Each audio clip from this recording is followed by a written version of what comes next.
श्री शिवलीलामृत अध्याय 8 भद्रायूची कथा।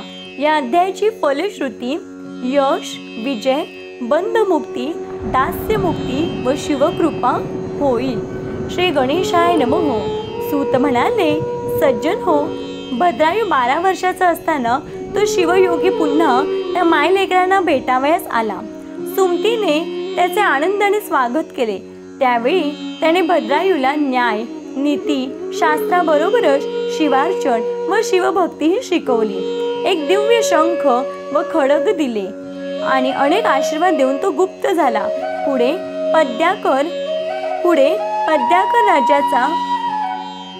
पद्माकर राजाचा पुत्र सुनय व शिवयोग्याने दिलेली आयुधे त्याच्या सहाय्याने भद्रायूने आपला पिता वज्रबाहूस त्याचा शत्रू हेमरथ यांच्या तावडीतून सोडविले।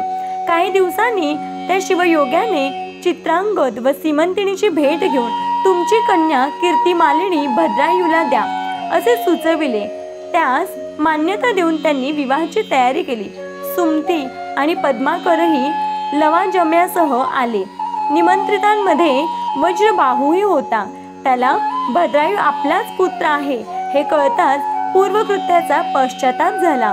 भद्रायू व कीर्तिमालिनी विवाहबद्ध झाल्यावर त्याला आपले राज्य देऊन वज्रबाहू आणि सुमती तपश्चर्येसाठी केदारनाथ क्षेत्री गेली। एकदा भद्रायू पत्नीसह वनविहार करीत असता एक ब्राह्मण जोडपे धावताना दिसले। एक वाघ त्यांच्या मागे लागला होता। भद्रायूला पाहून ब्राह्मण त्यांच्यापाशी आला आणि माझ्या पत्नीचे रक्षण कर असे म्हणाला। भद्रायूने त्वरेने शरवर्षाव केला, पण तो ब्राह्मणीला वाचवू शकला नाही। त्यामुळे तो ब्राह्मण त्याला दूषणे देऊ लागला। त्या घटनेने व्यथित झालेल्या भद्रायूने त्याच्या शोक परिहारार्थ त्याचे लग्न लावून राज्य देण्याची तयारी दर्शवली, पण त्याचे दुःख कमी होईना। शेवटी त्याने माझी पत्नी देतो असे म्हणून कीर्तिमालिनीचे संकल्पपूर्वक दान केले। तेव्हा कुठे तो शांत झाला। त्यानंतर या अपयशाबद्दल त्याने चिता पेटवून अग्नीत उडी घेतली। तेव्हा शिवपार्वतीने तेथे प्रकट होऊन त्याला हृदयाशी धरले आणि इष्टवर मागण्यास सांगितले। तेव्हा त्याने ब्राह्मणाची पत्नी आणून द्या अशी विनंती केली असता ती उभयता हसली व तुझी परीक्षा घेण्यासाठीच आम्ही ती लीला केली होती असे सांगितले।